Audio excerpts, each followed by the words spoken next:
Allah Subhanahu wa Ta'ala. Mudah-mudahan ibadah-ibadah yang kita jalankan senantiasa diterima oleh Allah Subhanahu wa Ta'ala. Salawat dan salam semoga senantiasa terlimpah curahkan kepada Nabi Muhammad sallallahu alaihi wasallam, kepada keluarganya, para sahabatnya dan para pengikutnya yang setia hingga akhir zaman. Bapak Ibu yang dirahmati oleh Allah Subhanahu wa Ta'ala, malam ini sudah memasuki malam yang ke-20. Kita melaksanakan ibadah sholat sunat tarawih. Ibadah Ramadan kita malam ini malam ke-20. Wajib bagi kita Bapak Ibu untuk evaluasi tentang ibadah yang kita lakukan di bulan suci Ramadan ini. Apa sih evaluasi? Ingat-ingat apa sih ibadah kita bagaimana selama di bulan suci Ramadan? Emang apa kudu begitu? Karena dengan begitu kita akan tahu kualitas ibadah kita masing-masing. Kalau memang bagus, alhamdulillah, pertahankan dan tingkatkan. Tapi kalau masih kurang, perbaiki.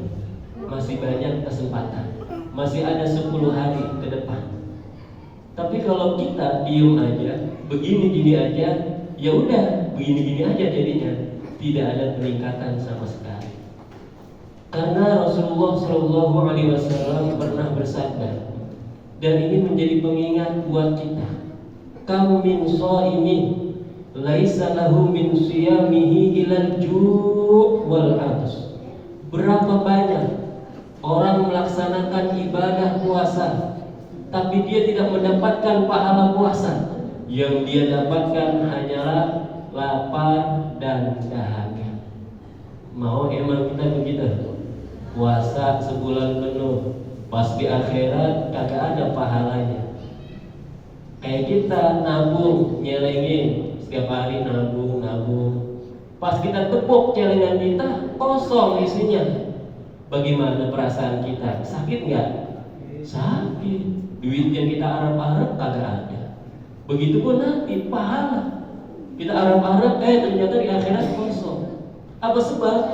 Tadi yang Nabi bilang, orang pada puasa tapi nggak dapat pahala puasa. Mungkin penyebabnya ketika dia puasa, dia melakukan hal-hal yang bisa menghilangkan pahala puasa. Kan Nabi pernah bilangin kepada kita, dan hadis ini harusnya menjadi pengingat kita. Minimal tahu kita maknanya. Khamsatu asya'a tuhbitus shaum. Ada 5 perkara yang bisa membatalkan atau mengurangi pahala puasa. Al-ghibbu wal ghibah, bohong dan ghibah, wan namimah, ngadu domba, wal yaminul ghamus, sumpah palsu, wan nazuru bisyahwat, memandang dengan syahwat. 5 itu, 4 keluarnya dari mulut kita, 1 dari mata kita, 4 sama 1. Ya, makanya kalau puasa kita disuruh apa? Banyakin baca Quran, biar mulut kita terus ibadah. Nggak sempet tuh yang namanya ngomongin orang, nggak sempet ghibah, nggak sempet sumpah palsu, nggak sempet jadi provokator dan lain sebagainya.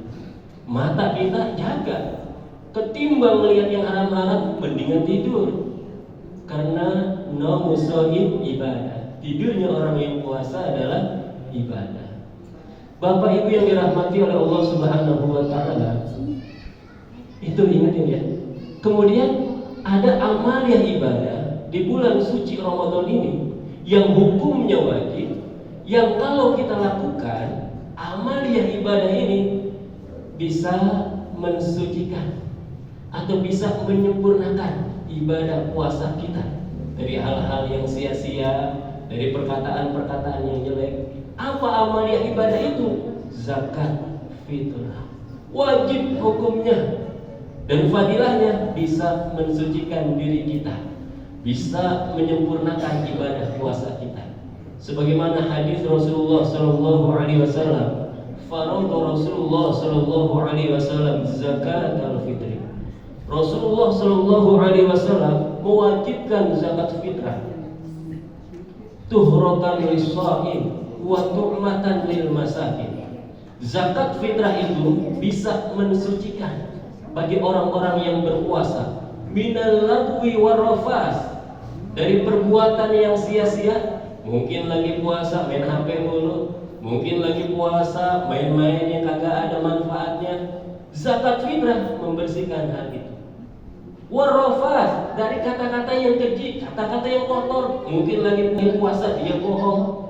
Zakat fitrah membersihkan itu semua, menjadi makanan buat orang miskin. Waman adaha qabla shalah fahiyat zakatul maqbulatun. Barang siapa yang menunaikan zakat fitrah sebelum sholat Idul Fitri, maka zakat fitrahnya diterima. Waman adaha ba'da shalah, siapa yang menunaikannya setelah sholat Idul Fitri, fahiyat shadaqatun min shadaqat, maka itu menjadi sedekah. Tapi dalam masalah ini, jangan kita hanya membaca teks hadisnya dan terjemahnya saja, tapi ada penjelasan yang lebih rinci lagi. Masalah menunaikan zakat waktunya, pertama, ini yang harus kita hafalin, gampang hafalinnya Pak. Waktu dibolehkan, waktu dianjurkan, waktu dimakruhkan, waktu diharamkan. 4 ya. Ditambahin 1, yaitu kita harus tahu dulu bahwa zakat fitrah itu wajib. Buat siapa? Orang Islam yang hidup di bulan suci Ramadan dan ketemu dia dengan tanggal 1 Syawal, walaupun hanya sebentar. Dalam kitab Fathul Qorib, ada orang meninggal dunia pas malam takbiran dan dia belum bayar zakat fitrah. Tapi karena dia udah hidup di bulan Ramadan dan ketemu dengan awal bulan Syawal, walaupun cuma semalaman, maka wajib dia membayar zakat fitrah. Ada bayi baru lahir pas malam takbiran. Bayi baru lahir nih pas malam takbiran. Wajib nggak dikeluarin zakat fitrah? Wajib kagak? Yang depan geleng-geleng, kagak. Yang belakang wajib. Saya ulang, bayi lahir di malam takbiran, wajib nggak dikeluarin zakat fitrah? Atau siapa wajib? Namanya si takdir. Kan begini syaratnya, dia hidup di bulan suci Ramadan, kemudian ketemu sama yang namanya bulan Syawal. Itu bayi yang lahir di malam takbiran ketemu nggak sama bulan Ramadan? Ketemu. Kagak. Perut. Dia lahirnya pas sudah apa? Di bulan Syawal. Bayi dalam kitab Fathul Qorib yang lahir di malam takbiran, dia kagak wajib keluarin zakat fitrah. Paham sampai di sini? Paham ya?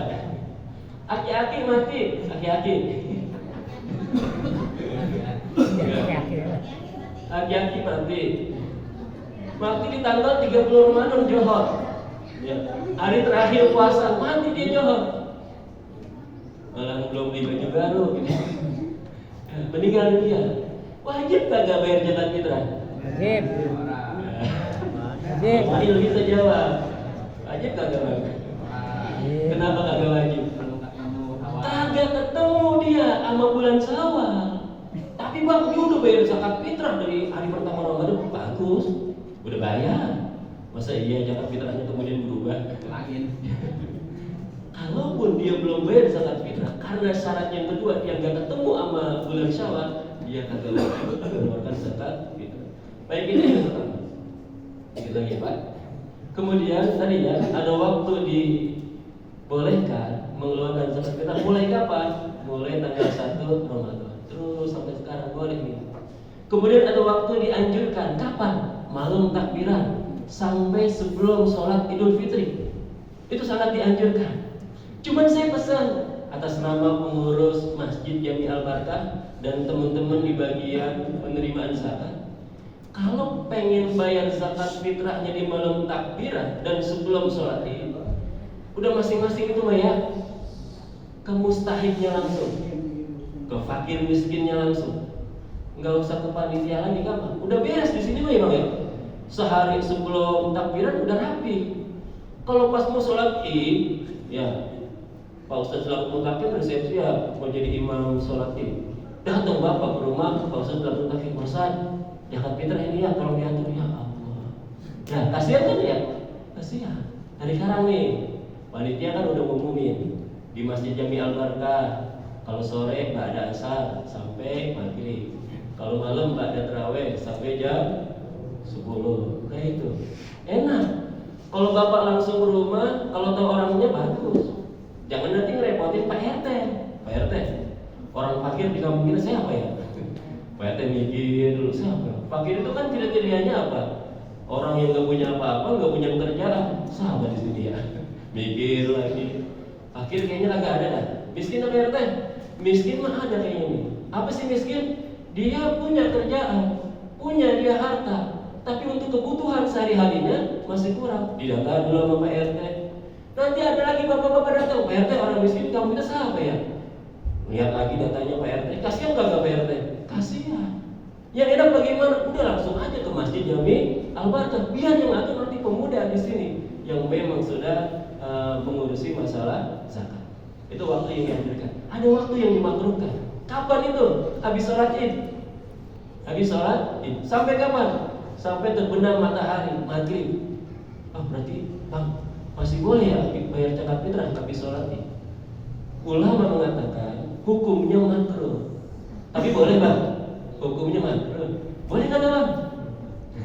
Boleh. Tapi hukumnya apa? Makruh. Kalau bisa jangan. Kita ibadah, tapi Allah agak suka sama kita, kan kagak enak ya? Gitu. Kemudian ada waktu diharamkan. Kapan itu? Nah, setelah terbenam matahari maghrib di tanggal 1 Syawal udah lewat tuh. Lebaran udah lewat pokoknya besoknya. Kita baru ingetan, ya Allah, belum bayar zakat fitrah, berasmu udah dibeli, barang sama baju baru waktu itu. Cuman saya masukin dalam lemari, lupa banget. Ingat-ingat pas lebaran udah sehari. Ada begitu kan? Nah, pertanyaannya sekarang, bagaimana dengan orang yang dia baru ingat, belum bayar zakat fitrah, tapi lebaran udah lewat? Ulama menjelaskan, orang yang semacam ini bersegera untuk apa? Qada zakat fitrah. Sebagaimana pada saat bayar zakat fitrah pada saat dia ingat. Nah, jadi itu. Jadi kesimpulannya Pak, di sini ada pengurus masjid, ada bagian penerimaan zakat fitrah. Mari bersama-sama kita tunaikan. Berharap mudah-mudahan karena emang ini kewajiban, Allah terima zakat kita dan Allah bersihkan juga dosa-dosa kita. Kemudian mudah-mudahan puasa kita semakin sempurna. Amin ya rabbal alamin. Mungkin hanya ini yang dapat Allah sampaikan. Kurang lebih mohon maaf. Assalamualaikum warahmatullahi wabarakatuh.